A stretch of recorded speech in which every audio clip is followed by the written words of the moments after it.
Hello, everyone, and welcome back to Perpetual Chess. We have a distinguished guest that I'm excited to introduce, but first just wanted to mention, sorry this episode, for those of you who actually keep track, these usually come out on Tuesdays. This one will be a little bit late. I actually got sick with COVID over the holidays after attending the World Rapid and Blitz. Speaking of the World Rapid and Blitz, if you're interested in hearing my own perspective, I wrote about it on my Substack, which you all should be subscribed to, so I'll link to that. That shares more of my personal thoughts and reflections. You know, I won't hold back during this interview, but I'm also not going to give a big soliloquy here before I introduce my honored guest, who is an institution in British chess who has played nearly every role imaginable. He's an accomplished player. He was the British Junior Champion in 1977, organizer, teacher, journalist, author, store owner of the London institution, the London Chess and Bridge Shop. He's been captain of the England Olympiad team. You might be thinking he deserves an award for all of these tasks, and luckily he is the two-time recipient of the ECF's President's Award for services to chess. So after a bit of a crazy period in chess, I feel like he's the perfect person to talk to, and I am honored to welcome Malcolm Pein. Welcome, Malcolm. Thank you, Ben. I always think the only thing I truly deserve for taking on all those roles is sympathy, to be honest. But yes. It's a staggering number of roles. We didn't even mention all the consultation on the TV shows, which I hope to get to eventually. But that's been really interesting. There's a lot more of that nowadays. Yeah, which is great. And you're 64 years of age, correct? Yeah. Chess player's favorite age. Finally made it to H8. Yeah, exactly. Well, congratulations. But Malcolm, we should dive right in, and I believe, of course, we should start with the World Rapid and Blitz, although it already feels like it's receding into the background, even though I felt like it was a massive story at the time. First of all, before I forget, I want to congratulate the winners, Grandmaster Zhu Wenjun, Humpy Kaneru, of course, Magnus and Nepo for their shared first, and the amazing story of young Grandmaster Volodymyr Murzin emerging to win the Rapid. Obviously, those were incredible accomplishments, but of course they didn't get as much attention as they otherwise might have. But Malcolm, let's start with a broad question that you can take where you like. What was your overall impression of both the Rapid and the Blitz this year? Well, I thought the chess itself, some of it was great, some of it was really, really good, although actually having Magnus not really playing very well in the Rapid was a little bit of a blow. I'm used to him sort of sweeping all before him to some extent, but some of the games were actually great, and yet unfortunately it was just, I suppose you could say, mired in scandal and overshadowed somewhat. And I think that, I can let it reveal like one immediate negative consequence of what happened, and I do have some sympathy, enormous sympathy, for the chief arbiter, Alex Holacek, who is actually a friend of mine who I've worked with very closely. I just think he was just hung out to dry. Fall guy doesn't do it justice, really. If he was the fall guy, he fell off Everest all the way down to the bottom of the mountain. The way he was treated, I think, was very, very poor. But it was great to see Volodymyr Murzin, and actually, I'd refer here to something that Hans Niemann said, and he's obviously been quite outspoken on a lot of things, but he's very keen on the idea of a meritocracy, and he just points out that there are an awful lot of absolutely brilliant players, and if you just give everyone a chance, you'll get some results that might surprise you. And I don't think anyone who plays at any level of chess now can see that people can become incredibly good at chess at an incredibly early age, whether that's, a 3-year-old getting to 1500 or, a 9-year-old getting to 2200 or 2300, as we had here recently with Ethan Pein. Or indeed an 18-year-old just taking on all the greatest players in the world that we know and beating some of them.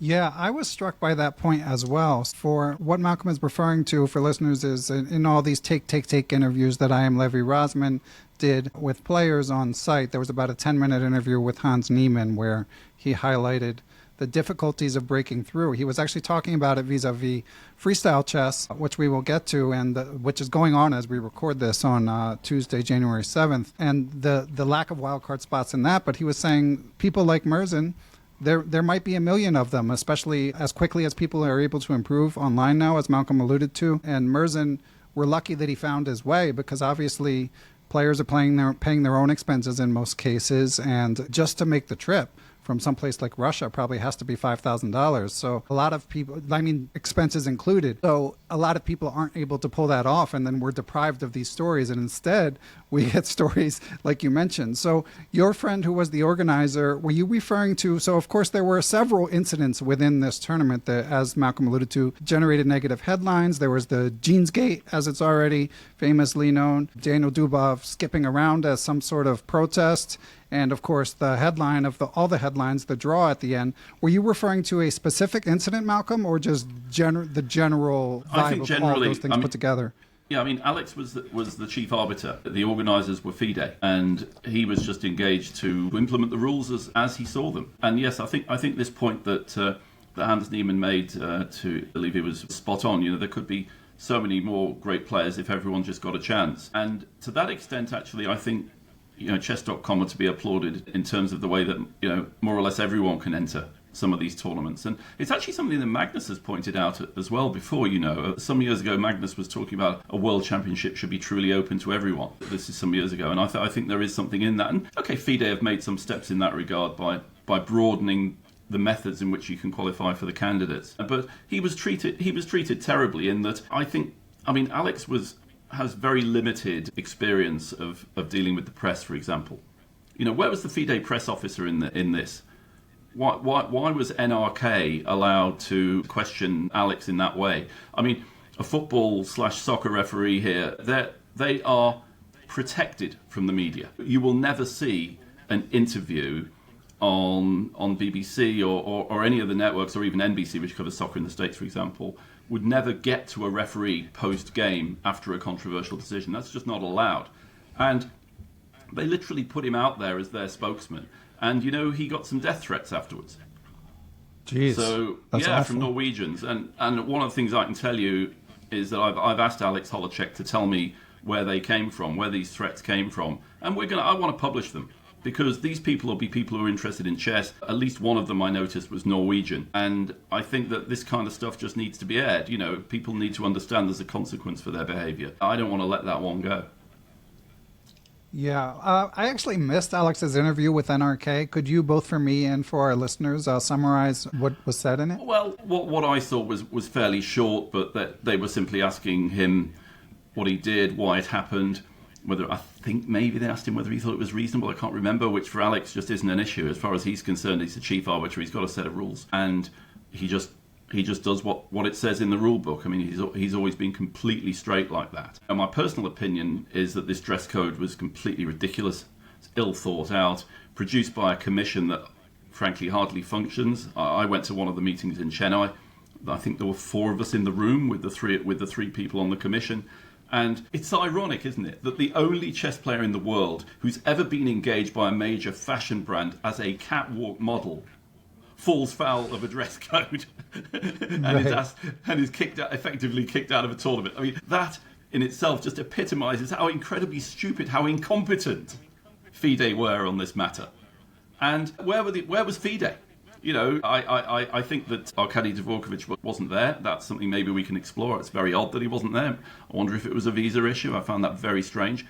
And I suppose that the most senior FIDE official there was Emil Satovsky. You can see this punishment is utterly disproportionate. It makes no sense. And even the thing itself isn't written that clearly in terms of the English. And this is another thing, by the way, that pervades so many FIDE rules and regulations generally, is that they're written in the English language by people very often for whom English is not a first language. I mean, one of the things that Alex Holacek does quite a lot, I know, is try and put people's English into English. And so you're always going to get a lack of precision in regulations when they're not written by someone for whom English is a first language, and that was the case here. But this punishment is clearly disproportionate. I mean, Magnus was absolutely fine initially. Absolutely fine initially with his, you want to find me $200? That's fine. Sure, I'll change them tomorrow, but I'm not disturbing my preparation and leaving the playing hall and going off and changing and coming back. I'm just not doing that because it's disproportionate and stupid. And nowadays, I do what I feel I want to do. I just do what I like. And I respect that, frankly. Magnus has always been like that. He does what he likes. And he's got a very, very keen sense of what's right and what's wrong. And if you offend that sense of what's right and what's wrong, he's not going to compromise with you or talk about it any further. I mean, this was classic Magnus Carlsen behaviour, and actually, on Gene's gate, I'm totally with him. I'm 100% with him. On the other matter, not so much. I didn't approve of the outcome of the Blitz tournament at all. Not in the slightest.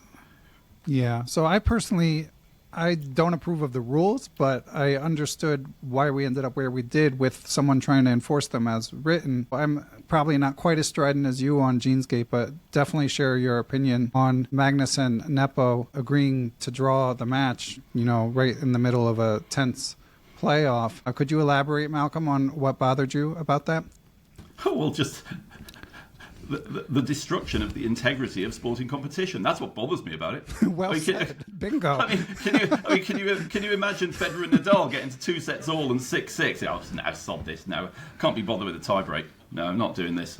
Let's share Wimbledon. Let's share the US Open at Flushing Meadow. Let's just walk off the Arthur Ashe court and leave them to imagine what might have been.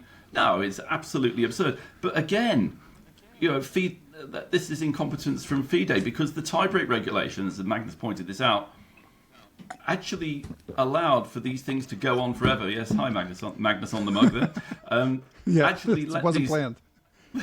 These games could potentially go on forever, and of course they should have done. It could have got a bit like that that epic movie, They Shoot Horses, Don't They? I suppose ultimately, but it really was foolish of whoever drafted those rules not to consider the possibility that there might have just been draw after draw after draw. Because what actually makes a game of chess end decisively? Well, somebody makes a mistake, and these guys are incredibly good. They're incredibly well prepared, and even in Blitz, it's going to be quite hard to separate them. And we had 4 fantastic games that got us to 2-2. I mean, Nepo's recheck to level the score in game 4, an absolutely sensational move. It's quite funny that potentially the move of the year was played literally the last move of the year in international competition, virtually. They'd exhausted, to some extent, they must have been exhausted. I mean, how many games of Blitz is it reasonable to play in a day is one question that you could ask. And so nobody had thought about what should happen if the first 4 games were a draw, or the first 3 games were a draw. And normally, in most FIDE competitions, they get quicker. So you go for a 2-game match, for example, which is going to give you a better chance of a decisive result. You make the time limit a little bit faster. Ultimately, you get to Armageddon, which is not satisfactory, but you could always make it black and white Armageddon, if you like, sort of almost Armageddon. All right, this one definitely is Armageddon. In game 2, I mean, there are a variety of solutions, but one wasn't available. Nevertheless, the guys should have kept playing. I mean, I totally disagree with what they did. I didn't get in a great state about that so-called gotcha video of them talking about it. I mean, he's clearly joking. It's not some attempt to prearrange anything, and any ethics commission referral there would just be completely stupid and pointless and just generate more bad publicity and more bad feeling. And I think we're at a critical point for chess here, and I pointed this out in my editorial in Chess Magazine. I also, out of the Chess and Bridge Shop, I run a monthly chess magazine called Imaginatively Chess. It was founded in founded in 1935 by B.H. Wood, who strangely or coincidentally was my predecessor at the Daily Telegraph newspaper in London. Which, by the way, I write a daily chess column in that, like every day. It's one of the few daily chess columns in the world, I think. I've written about 11,000 of them. And in my editorial for the last issue of Chess, I said, look, I think there's potentially an enormous problem here. There's going to be a battle between freestyle chess, FIDE, and with potentially chess.com in the middle. But let's just leave them out of this for the moment, because chess is such an incredibly cheap date. It's an incredibly cheap date. We've in chess, because chess has had such a, in the past corrupt, previously incompetent, but nevertheless reputation. Right now, it's not. FIDE is run much better than it used to be in the days of the Ilomzhinov era. I mean, Dvorkovich has done an exceedingly professional job in professionalizing FIDE, in my opinion. But it still has a massive reputational issue because he's on a pre-sanctions list issued by the U.S. Treasury. So it's still got issues. And for that reason, a lot of people haven't sponsored chess or haven't sponsored chess officially. Didn't stop Google coming in this time, which was fantastic. But still, people are always afraid at the top levels of business if you speak to them. I speak to a lot of potential sponsors, and I've closed a lot of sponsorship deals over the years. People are instinctively scared of what they call PEPs, politically exposed persons. For that reason, there's not that much money in chess. And it's such a cheap date, it means that literally anyone can buy it. And that's a problem. Because Jan-Henrik Butner, this guy is supporting freestyle chess, and credit to him. I mean, I love people who come in and sponsor chess. I wish him every possible success. But there's going to be a clash.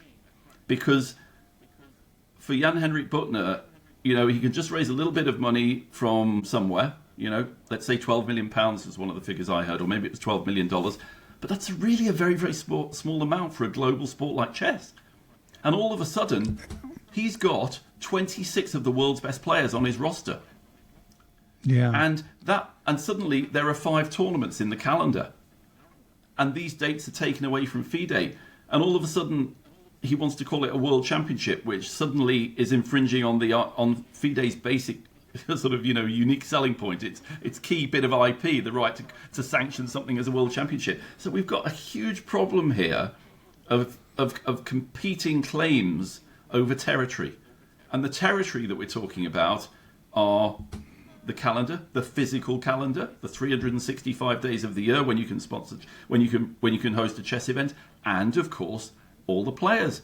And you see this in other sports. You know, we had a massive falling out in golf, absolutely colossal, when the Saudis looked at golf and thought, "Wow, this is cheap. We can have golf. We can just buy golf. Wow, this is fantastic." And so they did. And there's a real danger of the same thing happening with chess. And by the way, I have great experience of dealing with the Saudis, because it was me with a FIDE official called Jeffrey Borg who closed the 2017 FIDE Rapid Blitz to have it in Riyadh. And I remember those negotiations because they were held, and this is incredibly stereotypical and funny because it is, but one of the most popular hotels for Arab visitors to London is the Dorchester. It's one of London's grand old fine hotels. Lots of Arab people stay there. And where did we have these negotiations? In a penthouse opposite the Dorchester, of course. And where was the Saudi sports minister staying? In the Dorchester. So, but that, right. I digress slightly. But so I got to meet the guy. I got to meet the people from the Saudi sports federations. And, you know, I went in after, I'm trying to remember, I think it was the guys from some Japanese game show that they were thinking of buying up.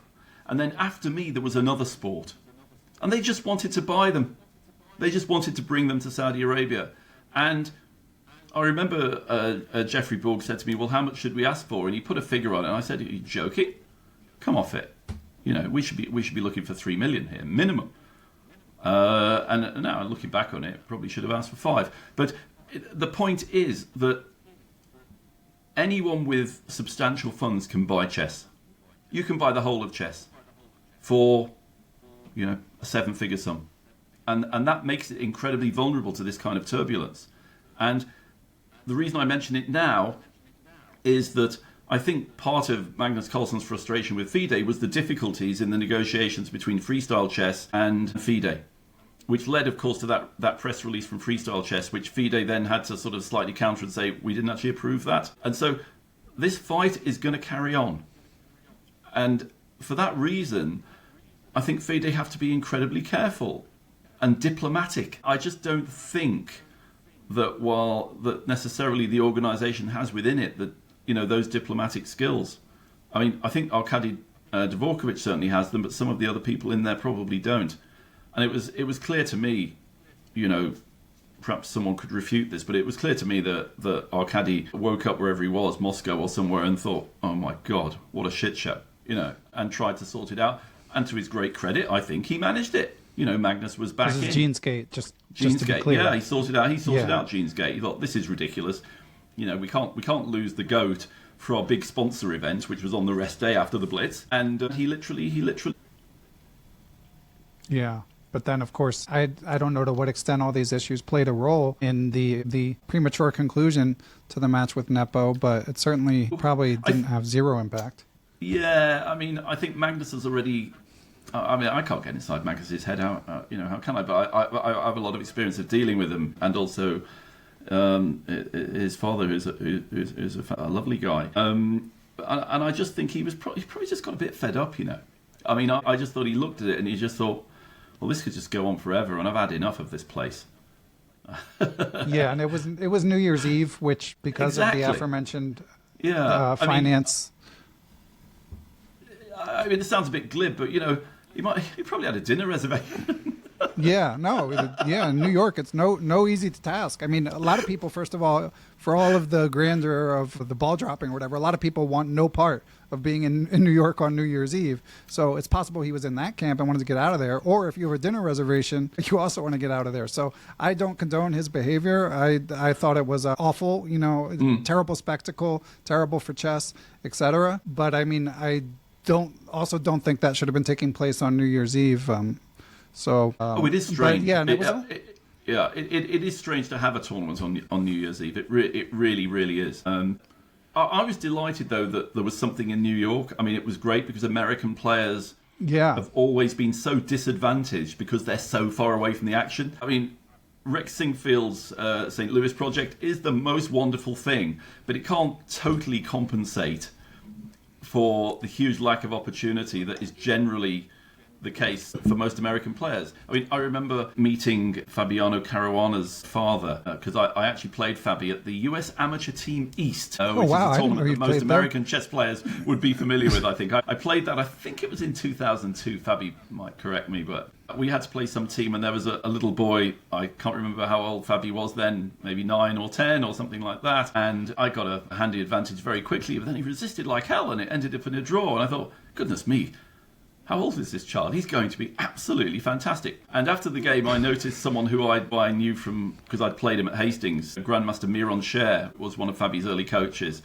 And I said, so, Miron, are you responsible for this? He goes, well, partly. And I said, well, he's absolutely fantastic. And then later I got introduced to Fabi's father, and Fabi said, what do you think we should do? And I said, I think you have to take him to Europe because there's just not enough chess in the States. And he said, well, yeah, actually, we were thinking of going to Italy, and that's what they did. And obviously, it was a fantastic move. But yeah, the premature conclusion of the World Blitz was an embarrassment. It looked incredibly bad, and I think anyone who supports chess, sponsors chess, broadcasts chess, takes bets on chess, as Ilya Merenzon pointed out on Twitter recently, has to be assured that that's never going to happen again.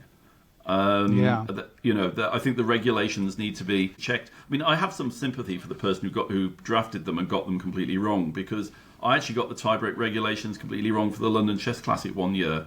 I mean, I was working with another of our senior arbiters, a guy called David Sedgwick, a lovely, lovely man who was the Grand Chess Tour's chief arbiter for many years, but now he's very, very ill. He suffered a stroke not so long ago. And we were talking about the tiebreak regulations, and David was incredibly fastidious. He was such a perfectionist, but we were trying to resolve how we would break a tie in certain circumstances, and we looked at a one-way tie, a two-way tie, and then a three-way tie.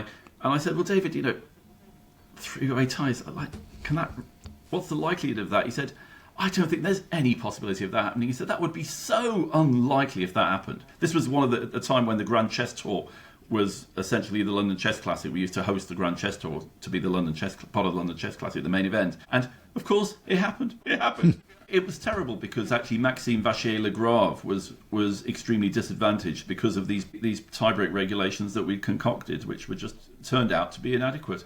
There was a great outcome from that, by the way, which was that Maxime Vachier-Lagrave's sponsor phoned me up extremely angry. And I apologised and said, look, we screwed up. I accept that. I said, and I'll make it up to Maxime. I'll invite him next year. I'll try and compensate him in whatever way I can. I don't remember the detail, by the way, but I think it was something like Maxime had to play 2 matches and Magnus only had to play 1 or something like that. I don't remember the detail. But this guy then said, well, could we have another tournament in Paris? Could we arrange that? And I said, I think the Grand Chess Tour would absolutely love that. I used to be on their board, on their commissioner's board. And from that disaster rose the Grand Chess Tour tournaments in Paris, which were actually fantastic because this chap introduced me to Vivendi, who he knew very well, who this absolutely massive communications, media, and entertainment conglomerate, and they sponsored the Grand Chess Tour for many years, and we had lots of brilliant tournaments there. And in fact, it also gave rise to K-Chess, this amazing website with all these videos and things. It gave rise to that. So a lot of good things happened from this cock-up. But so I have some sympathy for people. This was the revamped Kasparov chess. That's right. Okay. Yeah, all of that arose because of the connection with Vivendi, which was a direct result of David Sedgwick and I messing up the tiebreak rules. So I have some sympathy for that. But on the other hand, this was a fairly linear sort of event. I mean, it's just two players. What are you going to do? Let them play forever? I mean, it wasn't very smart, really. Yeah, and it's a fundamental flaw, as you alluded to earlier, in the design, because if they're trying to win, someone will win eventually. But if their motto is first do no harm, if they're trying not to lose, players of their strength can do a pretty good job not losing. Indeed. So yeah, there needed to be just even if they know game 20 is going to be Armageddon, if it's in the rules that it's going to happen somewhere, it changes the dynamic of how they play throughout. Well, indeed, and I think also, another thing you could have done was had a tie break based on what had gone before. So, for example, any individual result should have been taken into account, possibly, right, although that wouldn't have done the job. But I think Nipa had a slightly better tie break on one measure in the preliminaries, for example. So that might have been, say at game 8 or something. Yeah. Yeah, and if Magnus knows that Nepo would win under that circumstance, again, it introduces a reason to fight. The word you're looking for is jeopardy. Yeah. Without it, there's no sporting contest, right? It's boring. Yeah. That's why there was such a fury over here in the UK when somebody, I think it would be one of the Americans who own one of the football clubs here, had the temerity to suggest that nobody should ever be relegated from the England Premier League, conceivably, because I think that's the way some American sports are run, like literally. Relegation has its merits, but it's not done very much here. But I mean, there was horror. It was an outcry. It was a real clash of cultures. Actually, it was funny. Yeah. Yeah, I think you guys have that one right. Well, one more question on the FIDE World Rapid and Blitz. There's so much else to talk about, some of which is not as negative, so I do hope to move on. But the story of Dubov skipping the round against Niemann, what did you think of that? I was horrified by that, actually. I would be in favour of some sanction there. I think it's just pathetic. I mean, I'm a supporter of Hans nowadays. I invited him to the London Chess Classic when nobody else was giving him invitations, and he rewarded me by playing some really good games. I mean, he absolutely crushed Gukesh, for example. Really brilliant game. Really, really brilliant game. And he was the life and soul of the party. At the party, he was brilliant with the children at the schools events that we did, and I'd have him back, and he's not cheating. There is a real problem with the perception of cheating in the chess world nowadays, particularly in FIDE. I mean, one of the issues I found talking to FIDE people, I go to the Olympiads, I go to the FIDE Congress, because I'm also the English delegate to FIDE, by the way, as well as being on the board of the European Chess Union. So I'm actively involved in chess politics and meet lots of these people. It's a problem that we have such an Eastern European communist legacy that we have so many people from these places. I'm not even criticising them here, but they are by their very nature, because they were brought up in communist countries, taught not to believe anything. And that is that's an issue. That mindset pervades FIDE and has created this anti-cheating culture that's got completely out of control. I mean, I could give you one revelation, for example. There was there was an edict from the guy in charge of anti-cheating, a guy called Yuri Garrett, who I've crossed swords with before.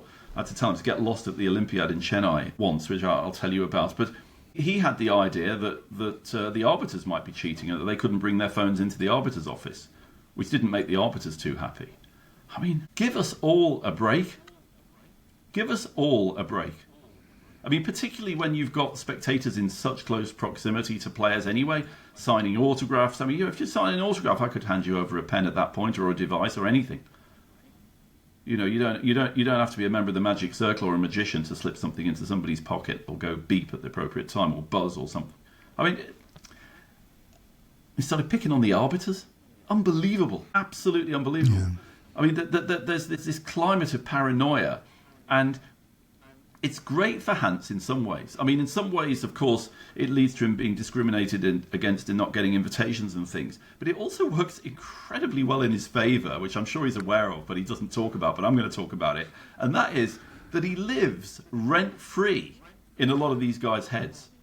He really does, yeah. And that really, I think, affects some of these guys' ability to actually play him. So I think he does actually derive some benefit from that. And people just need to loosen up a little bit. There is far less cheating actually going on than people think. I mean, when was the last time somebody was found cheating at a FIDE event? And the reason is because they've got some anti-cheating regulations. I mean, I think that they go over the top, but, just everyone's checked, the games are analysed, everybody knows that the games are going to be analysed by Ken Reagan. Everybody knows that potentially they could be scanned, or they will be scanned.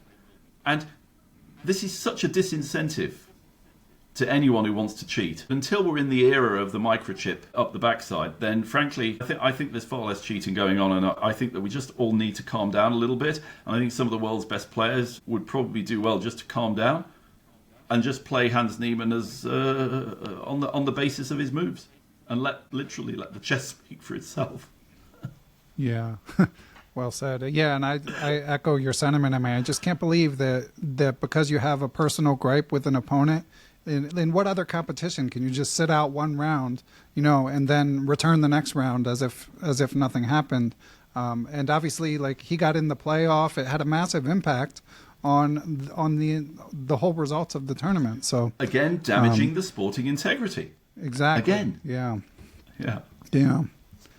So pretty disappointing, but luckily, Malcolm, none of that stuff happened at the London Chess Classic. So let's talk about that. So sure. This is, of course, a venerable tournament that has gone on for a long time. And the most recent interview I could find of you in preparing for this was your 2022 interview with Sagar Shah from Chessbase India, at which point you were saying the London Chess Classic might not return. But here it is. So what happened? Yeah. I mean, I think I spoke to Sagar at Chennai.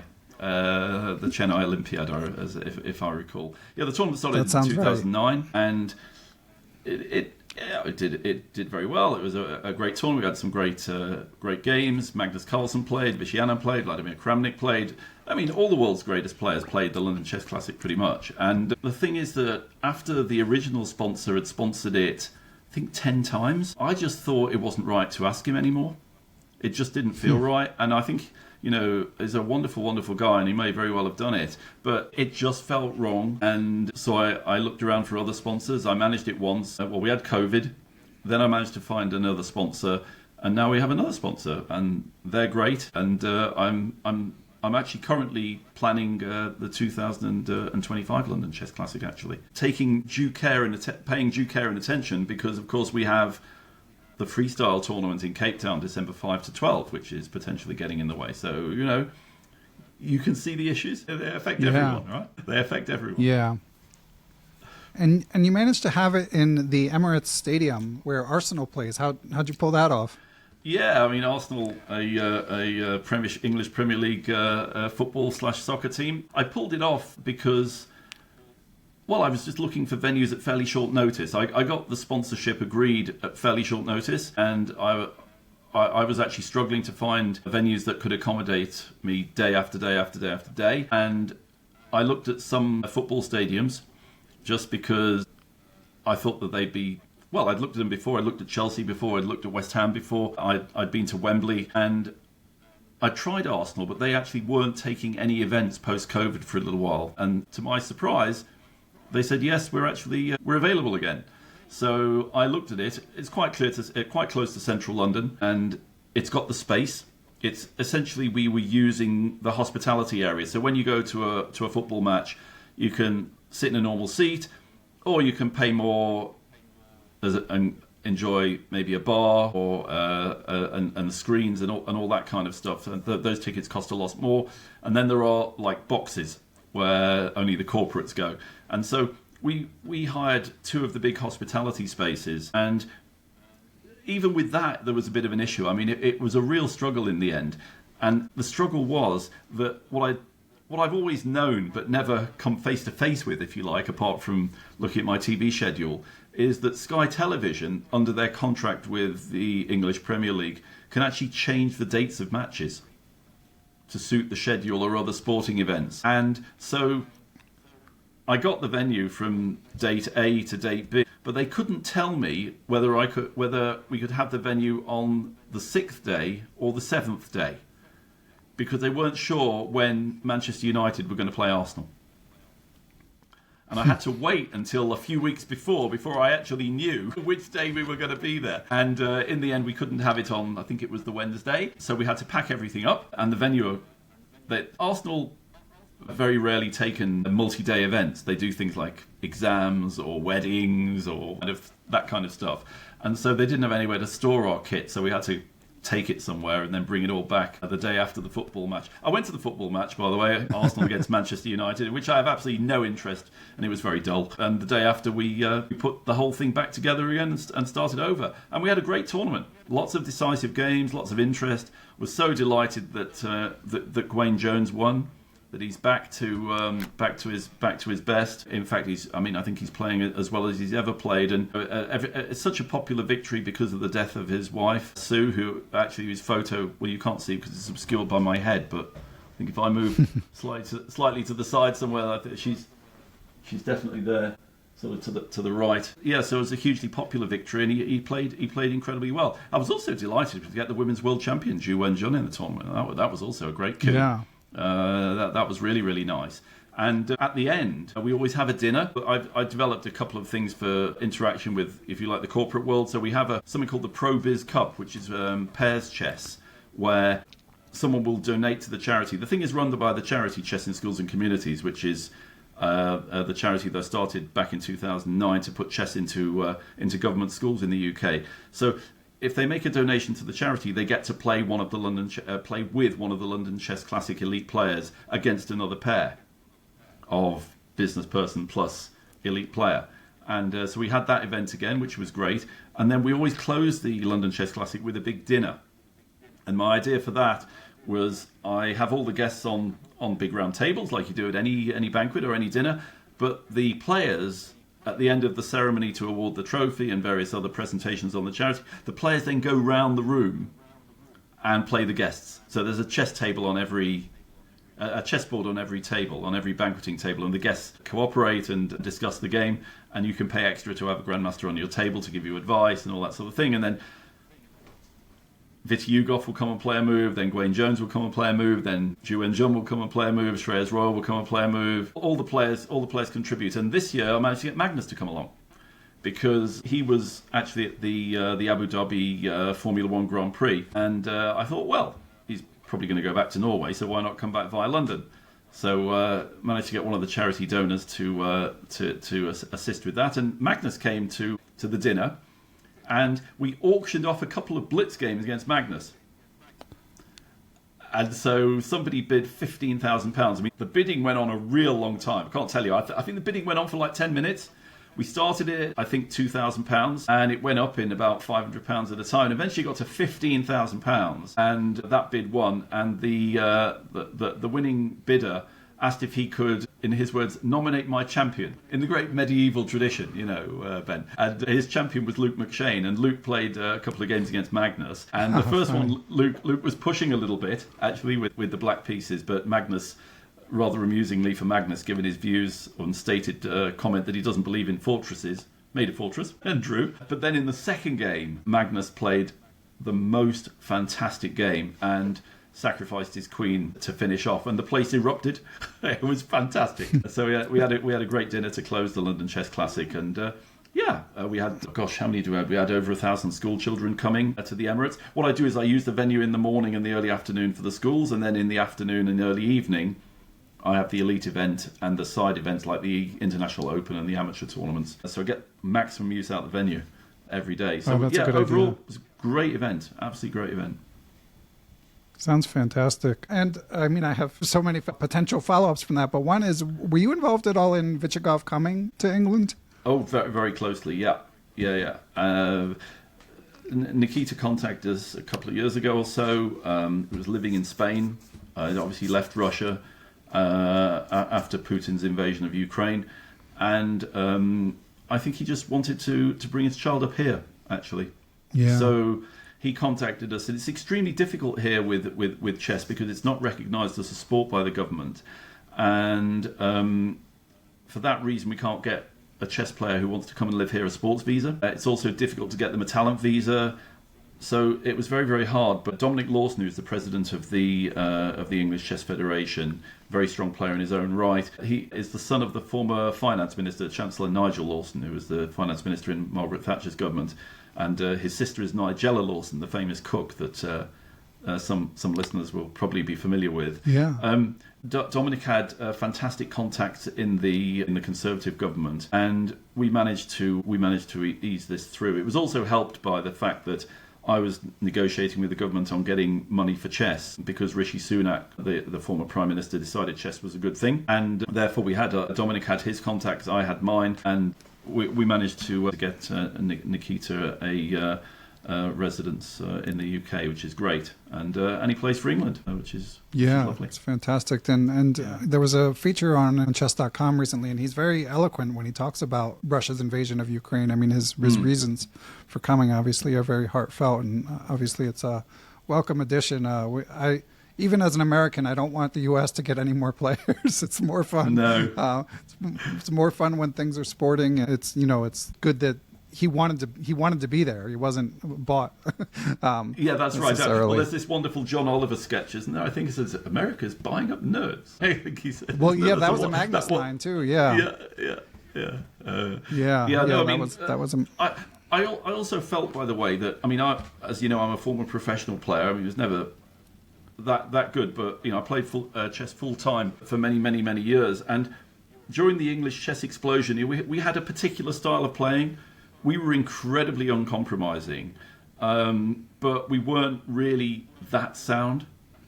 You look at the English kind of openings, the Trompovsky that Julian Hodgson used to play, and lots of others, or the Grand Prix attack, knight c3 and f4 against the Sicilian that was pioneered by a guy called Dave Rumans, who sadly passed away, plus played by Julian, played by Mark Hebden, played by a lot of the English players.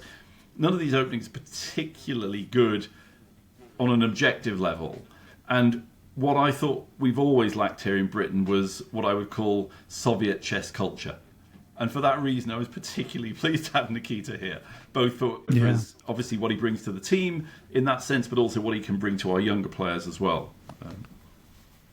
A welcome addition for sure. And we have several listener questions that I should start interspersing, Malcolm, and one of them is related. I feel like every time I interview an English guest, we get a question along these lines, even though obviously Nikita was a great addition and you guys have some incredible young talents over there. Supporter of the podcast, thank you for helping to support Perpetual Chess. Deshaun Solomon asks if English chess is in decline, in your opinion.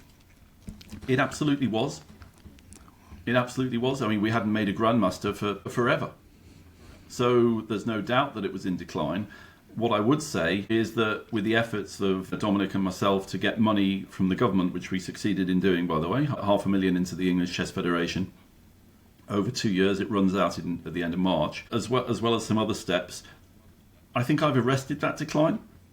It absolutely was in decline, but that decline has been arrested. I wouldn't say we're making progress yet. Getting Shreyas Royal his Grandmaster title was actually really serious progress, but I don't think we've made substantial progress. But what we have done is arrest the decline. But there's still work to do to start crawling up. That's what my ultimate ambition is, to just start trying to get us back a little bit closer to where we were, because listeners might not know this, but in the 1980s, England was second not to Russia, but to the USSR, which was Russia, Armenia, think of all those players, Latvia, Lithuania, Estonia, Ukraine, Kazakhstan. Think of all these countries that we know now, but they were all part of the USSR. England was second to the USSR, and we did very well against them in Olympiads. We won the European team championships once as well in those days. So I don't see us ever getting back there, but I do want to keep us in the top dozen or so countries in the world, because the Olympics, the medal distribution in the Olympics is broadly in line with GDP. I mean, broadly, and Great Britain is obviously a member of the G7, so I just feel we ought to be able to get into the top dozen or top, of chess nations. That's essentially my ambition, is to at least maintain that level. It's fantastic. And obviously, Malcolm, you do tons, as you've alluded to, at the grassroots level as well, founding an organization which has taught something like, this is probably even an old number because I feel like that's always how these things work, over 250,000 kids chess. Yes. And you're doing prison outreach as well. What were the genesis of these programs? So the story about how I came to meet the London Chess Classic sponsor is quite a funny one. I literally got an email in, was it 2007 or 2008? It might have been the beginning of 2008, I don't remember. But it basically said, oh, hello everyone. I went to a lot of people. Hello everyone, I had a funny one here, but somebody wants to buy some chess lessons. Anyone up for it? And I looked at the original email and I saw that in the address of the original email that had gone to the ECF, it was an asset manager. I thought, hello, this might be interesting. So I replied quickly and I got the gig, and it turned out the guy was buying lessons not for himself but for his brother, and his brother turned out to be a really nice chap who ran a hedge fund, and we got to know each other quite well. He became really good at chess really quickly, obviously, because he's a very bright guy, and then one day he said to me, well, what are the issues with English chess? And I said, well, where do you want me to start? But two things really. First, we haven't had an international tournament of any substance apart from a world championship match with Nigel Shaw against Garry Kasparov in '93. We haven't had a chess tournament of any substance for 25 years or so, the Phillips and Drew tournaments. The second issue is it's fallen off a cliff completely in schools, whereas it used to be in every school in Britain. It was normal for there to be chess in a school. Now it's very, very unusual. I said, and the third thing is chess hasn't been on the television since 1993. I said, I don't think I'm going to do anything about number 3. By the way, I have done now, but come to that later if there's time. But I said it'd be great to fix the first 2. And he said, well, go away and think about what you'd like to do on getting it into schools. What would be the best model? And I had some thoughts about it, and then we had a few chats. And in the end, we decided that the best model to get chess into schools was probably the charity. It's by far the most cost effective. For example, in Britain, there's a big tax break if you give to a non-profit. So, for example, if somebody gives to a non-profit, first of all, that can come off their tax bill like it can in the States. But also, the government will add 25% to the donation. Oh, wow. If the donor is a UK taxpayer. And we just decided that rather than set up some big private company to do it, a charity would be the best way, and it's actually certainly proved the case. I believe what we've managed to do, because it's just been enormously successful. And I started off with a pilot project in a borough of London called Newham, at a school that the original donor introduced me to the head teacher of, and she's now, by the way, the chair of the trustees of the charity, and also went to some schools in Liverpool where I'm from. And then it just grew and grew and grew, because when head teachers heard about it and how good chess is for children, they just wanted more and more of it. And what I did was I decided to teach chess as a classroom subject, not just do clubs, because that way you get girls involved. So a typical classroom of 30 children, you get 15 girls and 15 boys. And that was revolutionary as well, even though it was being done in Armenia. That was completely revolutionary here. And it just took off in a way that I could never imagine, really. It's been the most unbelievable success, really. And now I want to get it back to... Well, it's actually, that's not true. It's now back to where it was before COVID, which wiped it out. And now we're going to kick on now and try and double in size again, I think, is our plan over the next 3 years. So it sounds like it's in good financial health. It is, yeah. It is, and that's got quite a lot to do with the support of XTX Markets, who are the sponsors of the Classic as well. They've been helpful with the charity as well. And here in the U.S., it can often be a challenge, even for chess nonprofits. They might be able to raise the money, but to actually get classroom time, there's a lot of standardized testing, and every minute is fought for these kids. Sure. Was that a challenge for you as well? Yeah, I mean, well, the first thing I did was I looked at the school week in Britain. And I did a little calculation, and I came up with the statement to every head teacher that putting chess on the curriculum for 1 hour a week for one class, for one year group, K6 for example, would be 0.63% of their total school lives. So if you look at the time, it's that's 0.63%. counterintuitive. Yeah, but it's true. Yeah, I did the calculation, and then I explained to them that it was a fraction of $1 a week per child because it created this quite low-cost model. And all of a sudden, it just became a very attractive prospect for head teachers. And so we do manage to get class time. I mean, of course, it's always a struggle, and particularly in COVID, after COVID, when they're trying to get the basics back into the children because they missed out so much schooling. But if a school wants it, they will find a way to accommodate chess within the school. Excellent. And we have a related listener question from Paul Cuesta, who asks, could you share some unexpected lessons you've learned about chess's community impact through your organization? Mm-hmm.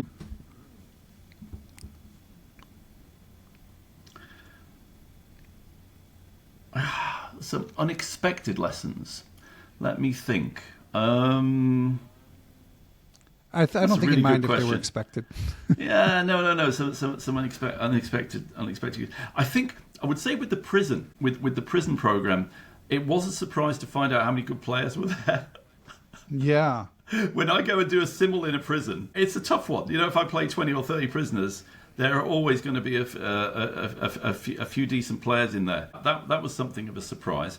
What I think was also a very, very nice surprise was how chess is embraced. One of the issues we had, of course, with chess was that it's so male-dominated. And British primary schools, British elementary schools, you'd say in the States, are almost all staffed by females, almost all staffed by women. Like, I'd say more than 9 out of 10 primary school teachers are women. And so getting the idea of chess across to women in the profession was initially a real struggle because they hadn't played chess. And the reason they hadn't played chess was because it had fallen off a cliff, as I alluded to earlier, in the 90s. So teachers who are in primary school, you know, what we call NQTs, newly qualified teachers, or teachers with a few years' experience, the chance was that given that they were women and given that they were in their early 20s to mid 20s, hadn't played chess at all, never seen it. But head teachers, because they're more likely to be in their late 30s, early 40s, 50s, or even 60s, absolutely knew what chess was and absolutely had experienced, and then suddenly had this cognitive dissonance. Hey, there was a chess club in my school when I was a kid. Why isn't there a chess club in my school when I'm a head teacher? So I had actually no difficulty getting through to head teachers, but I had a bit of a struggle getting through to teachers. But that's now all changed with the chess boom, of course. Now everything's so much easier. That's good to hear, and hopefully stories like this last week's don't slow it down too much. No, I don't think they will. Actually, I think we've crossed the sort of the critical media, celebrity, perception, mass barrier, whatever it is or wherever it is. But now that you've got Louis Vuitton doing viral campaigns with a chess theme, now that you've got chess in so many movies, now that you've got so many celebs playing it, I just heard today Olympio put on his Twitter that's going to be a big thing in the next series of Squid Games. I think chess has just made it now, and we just have to ride the wave and think how best to go on to the next level. That's very encouraging to hear, Malcolm. I've been a little down lately because there's cheating accusations everywhere. We can't get through the sort of flagship event without all these squabbles. So I'm glad that someone with their boots on the ground has an optimistic view. And when you approach sponsors, Malcolm, you mentioned earlier the challenges of people not wanting to be associated with PEPs. If you go to someone who has the authority to release a lot of funds, what's the most common question you hear if you ask for them to support chess in some way? So it really depends. There are two. Broadly speaking, there are two kinds of sponsors.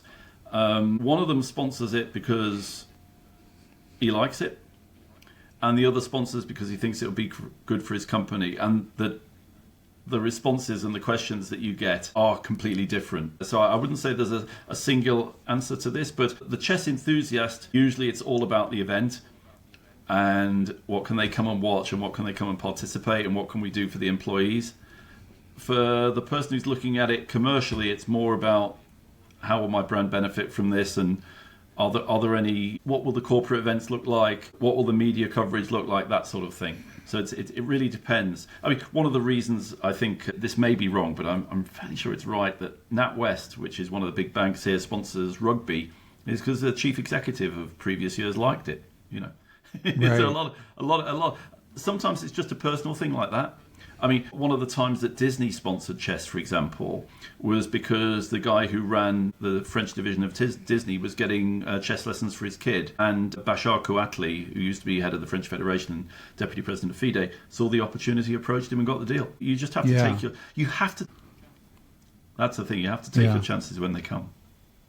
Yeah, I think Tech Mahindra and the Global Chess League, the head of the organization is a big chess fan. So yeah, certainly, I met him. Certainly doesn't hurt. I helped organise the Tech Mahindra thing because it was in London this year. So I sold all the tickets and I got to meet the chairman of Tech Mahindra and all the senior executives. And yeah, they like chess, but one of the things that they really appreciate and that really appeals to Indian companies is India is a massive underperformer in sport generally.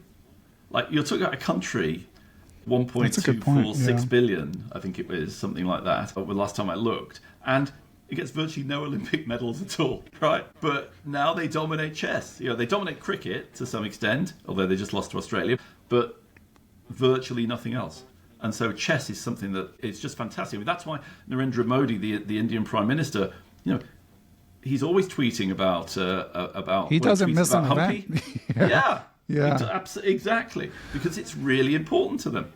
And it's funny because I was making fun of Vishy once. I think it was at Chennai we were just talking about, because India, obviously, they were doing really well until they had a bit of an accident against Uzbekistan. But I was saying, Vishy, what you guys, you're not good at anything apart from kabaddi. He goes, what are you good at? He says, there's one thing Indians are really good at, Malcolm. I said, what's that, Vishy? He says, outnumbering people. It's very funny. But it certainly feels that way here even at American chess tournaments. Yes, it's that way. So, so I mean, Tech Mahindra as a global Indian, but particularly Indian company, just loves the association with the brand association with chess. It's good to hear. Another listener question. This one is from Brian Karen. Brian asks, what changes, if any, do you foresee in chess over the next 10 years? I think we'll see freestyle grow to an extent. I think we'll see the time limits will not get any slower. Let's put it that way. They're only going to get quicker. I think the fast form of classical chess has great appeal to people, and that's a shame. Like, we mustn't lose sight of the old classical chess because it's much easier to play a strategic masterpiece, frankly, when you've got more than 90 minutes on your clock. So we're going to see the game speed up, but I really think we mustn't lose sight of the old classical chess. I mean, it's rather like the sport of cricket. I mean, there are great parallels with the game of cricket, because cricket has these three forms. So like in chess, we have blitz, rapid, and classical. Cricket has what's called T20, where it's all done in a few hours, or it has what they call test match cricket, which is played over 5 days, or they have one-day cricket. So they have these three forms. So they have their blitz, their rapid, and their classical. And it's very important, I think, for cricket to preserve test match cricket, as it is important for chess to preserve classical chess, because that's where the really great games are played. But I do see more of the 90 minutes plus 30 seconds time limit coming, because you can just play more games, you can gain more points. You're sure you can lose more points, but you can get things done quicker. And in today's world where nobody has any time, that makes it a lot easier. So I do see that happening. I see internet chess just continuing to grow gradually. I don't think we'll get any more exponential growth. I think we've had that growth spurt, and now we're just going to grow. I think now we just grow steadily. And I think we'll also see masses and masses of more strong players. I mean, I think it's going to become really, really interesting that there's just going to be more and more really great players coming along, just because of the democratization of chess information, of course. I mean, when I was learning chess, I had to go down on the train from Liverpool to London to the only bookshop in Britain that sold Russian language chess books, so I could find out what was actually going on. That was the only way to get information, I mean, I literally lost to Susan Polgar at the New York Open one year, because she used a move, King D8 and the Queen's Gambit accepted, that Lev Albert had played 6 months before. Nobody knew it, of course, because we didn't have the internet or mobile phones in those days. This was in the 1980s. So, but information has been democratized, so more and more people become better and better. I think perhaps the strangest thing about the chess boom and the internet and all these wonderful guys who do streaming and YouTube videos is that so many people are looking at them now that every time you play a game of chess against someone, you have to really respect them in a way that you never did before. I mean, when I was a pro in the 90s, if someone challenged me to a game in the pub, I'd almost challenge with playing blindfold and beat them. Right.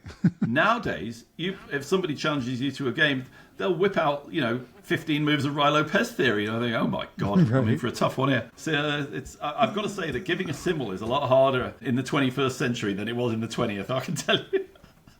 Yeah, that makes sense. And here you mentioned your trips from Liverpool to the chess shop in London made me think of your chess shop. And for listeners who don't know, Malcolm is actually affiliated also with Chess for Less here in the U.S. And another big bookseller here in the U.S., Shelby Lorman, has recently been outspoken on his Facebook page about the difficulties of making it worth it to travel to tournaments. And of course, it's long established that's to be a bookseller at tournaments. And of course, it's long established that it's not so easy to run a brick and mortar chess shop either. But somehow you're making it work there. Is that business still going well in London? It is. And when I started it in 1992, people literally said to me I was mad. Like, I was mad. Said, you're going to lose all your money. You're going to lose everything. You're an idiot. I can't tell you. There was a queue of people telling me that I was absolutely out of my mind. But, 33 years later, it's still there. And picking up on your point about what Shelby said, Shelby's absolutely right. And for the first time in many, many years, I mean, the reason I was at the US Amateur Team East was that Chess for Less was vendoring there. That story I told you about FIDE. And I think for the first year this year, Greg, who runs Chess for Less for me in West Palm, down in Florida, actually didn't go to the US Amateur Team East. It's just become too expensive. It's just not worthwhile anymore to actually go and vendor at tournaments, which is a shame. But that's just how it is. It's sad, yeah. Yeah, it's just a sad thing. Nothing we can do. So I will amplify the message, if I may briefly, Malcolm, just amplify the message that Shelby's been saying, which is if you do see a book vendor at a chess tournament, yes, you can find the book cheaper on Amazon, but just keep in mind, if you just browse the books, go home and order them to save a few bucks, a couple years down the line, or possibly sooner, those book vendors won't be there anymore. No, it's a definite Joni Mitchell moment. You don't know what you've got till it's gone, right? I mean, yeah. And I would say, by all means, browse the books, and if you think you can get it cheaper on Amazon, add the shipping to it, and I know Greg would match the price. I mean, why not? This is Greg at Chess for Less, which is a great site. Yeah. Yeah. Well, I got a couple more topics, and then we got to wrap up. There's so much I'd love to pick your brain about. But so you've done a lot of consulting for TV shows, including one of my wife's favorite shows, Slow Horses, which is fantastic. Do you know, today my son was being a little bit obtuse, and I was able to say to him, it's like trying to explain Norway to a dog. Which is one of Jackson Ladd's best phrases. But yeah, I did the chess scene. I watched the chess scene. I actually didn't remember it from watching the show with my wife when I saw that you were affiliated, but I rewatched it. So he worked in the immortal game. That's right. She has to one of the main characters in the show has to elicit some information from a Russian who goes to this seedy-looking Russian club and occasionally plays chess, and so she plays a game of chess against him and beats him. And I just thought the Immortal Game was a good one because it's recognisable to people. It's not very long because they told me how they didn't want the game to be it needed to be a reasonably short game, and it needed to have a fairly dramatic visual finish, which we managed to do. And it was great. So we did the whole thing at a set on the banks of the River Thames near a football club called Millwall, which is famous for its relatively violent fans and their chant of "Nobody loves us," or "No, everyone hates us, we don't care," or something like that. And it was just on the banks of the river in this rather dilapidated-looking house, and they'd set a brilliant set, and it was great fun doing it. Absolutely great fun. And I had to teach the actors how to look like they know how to play chess. That's always the challenge. You don't actually have to teach them how to play chess because, it's, as the star of the Queen's Gambit said, it's choreography. Right, as Anya Taylor-Joy Yeah. said, it's choreography. But what you have to do is you have to try and teach them to look like they know how to play chess, and that means particularly capturing. That's actually quite important. How to capture a piece. That's typically how they get it wrong. Pick one up and put another one in its place or something like that. Right. Yeah. So that sort of stuff has to be done. But the hardest thing about it, and this was only something I realised when I was on set, because it never occurred actually in previous gigs that I'd done, was the continuity. Because it's not just the position that you have to get right. It's actually where the captured pieces are by the side of the board you've got to get right too. So we had to do a few kind of retakes because I suddenly realised, oh my God, actually, that black pawn was on the right-hand side of the board. Now it's on the left-hand side of the board. Right. That's funny. Yeah. So, and you briefly mentioned this earlier, but so you're involved in the Chess Masters show coming back? Well, I was involved. I was heavily involved in convincing the BBC to do it. I worked with the production company very, very hard, pretty much pro bono for more than a year, setting up the meeting with the BBC commissioners who decide whether things get done or not. But I'm not involved in it anymore. We had a little bit of a disagreement on some commercial matters, and they decided my services were no longer required.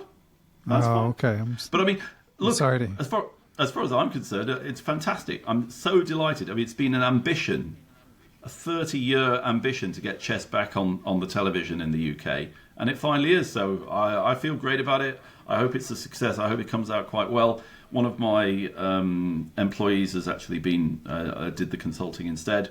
And so I'm hopefully it will turn out great, and hopefully it will run and actually be taken up by other countries. The format, let's see what happens.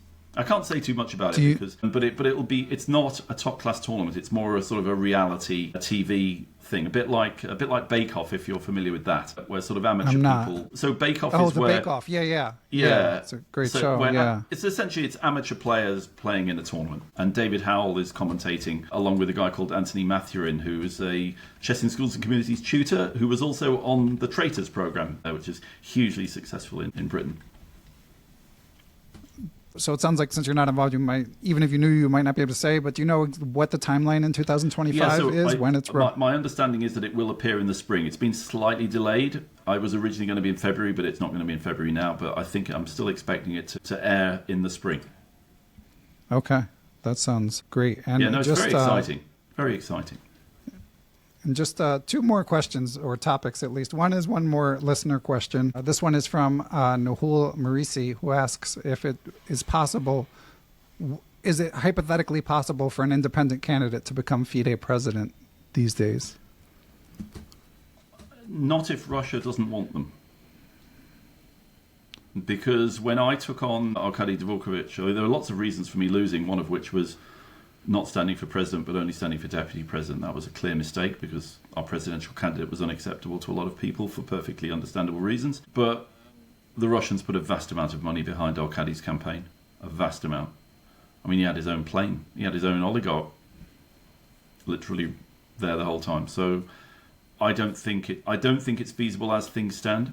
I think if Russia wants to keep control of world chess while the current political situation in Russia prevails, they will successfully maintain their control of it. I was afraid you were going to say that. That's the reality check for everyone. Yeah, it's not going to happen. Yeah. But there are lots of negatives of having a Russian in charge of FIDE. One that he's a politically exposed person. One that chess is used as a propaganda tool by the Kremlin still, which is extremely annoying. I mean, just infuriating. But at the same time, it's not like we've got Ilumzhinov anywhere. Sort of slightly crazy person running a maniacal organization. It's being run on much more professional lines now by Arkady Dvorkovich, much more professional lines. I don't agree with some of the restructuring at all, but in terms of the professionalism, it's light and day to what it used to be. Yeah, I've heard a lot of similar sentiments, both in on the record and off the record conversations over the years. And my last question, Malcolm, was, again, as we record this January 7th, the news came out a couple of days ago that Grandmaster Robert Hübner passed away. So rest in peace to the German legend. And I was just curious, as someone who's seemingly met everyone, if you had any interactions with him. Very few. Very, very few. I think I hardly played in any of the tournaments that he played in, obviously because he was massively stronger than I was, but like the Lugano Open was one where all the really great players played in, and I think maybe Hübner played in one that I did. I saw him at Hastings once, and maybe spoke to him once or twice, but he wasn't a very effusive guy. He was a very academic person, and when Hübner was active, of course, there wasn't email, there weren't mobile phones, there wasn't as much communication as there is now generally. But Nigel Short would be the person to ask about Robert Hübner. I mean, Nigel was a great friend of Robert Hübner's. One thing I would say to any listener to the podcast is, if you want to see a game properly annotated, look at Robert Hübner's annotations in old editions of Informata. He annotated games properly. When Robert Hübner sat down to analyze a game, he analysed it brilliantly, absolutely brilliantly. And he was an incredibly strong player who, of course, still maintained a full-time career as an academic, a papyrologist, I think he was. Yeah, and spoke like a dozen languages or something. Yes, incredible number of languages he spoke. But Nigel Short knew him best, I think, out of everyone in British chess. Okay. Well, Malcolm, this has been fantastic. Long overdue. I know that when you were running for FIDE office, my friend Macaulay Peterson, he interviewed you for Perpetual Chess, but it's long overdue that I had the honor and the opportunity, so I really appreciate it. No, well, thank you very much, Ben. It's been really, really fun talking to you, and thank you to everyone for listening and for asking the questions. And got to say, credit to the person who asked me for that unexpected lessons. That got me thinking. Yeah. I'll tell you. Excellent. Well, it's always nice when people actually stop and think, because sometimes the inclination when you're being interviewed is just to talk, and sure. Maybe something will occur to you. But I'll edit out the pause for listeners. Great. All right. Well, thanks a lot, Malcolm. Really appreciate it, and thank you for all you do for chess. It's a staggering amount. We greatly appreciate it. Thank you, Ben.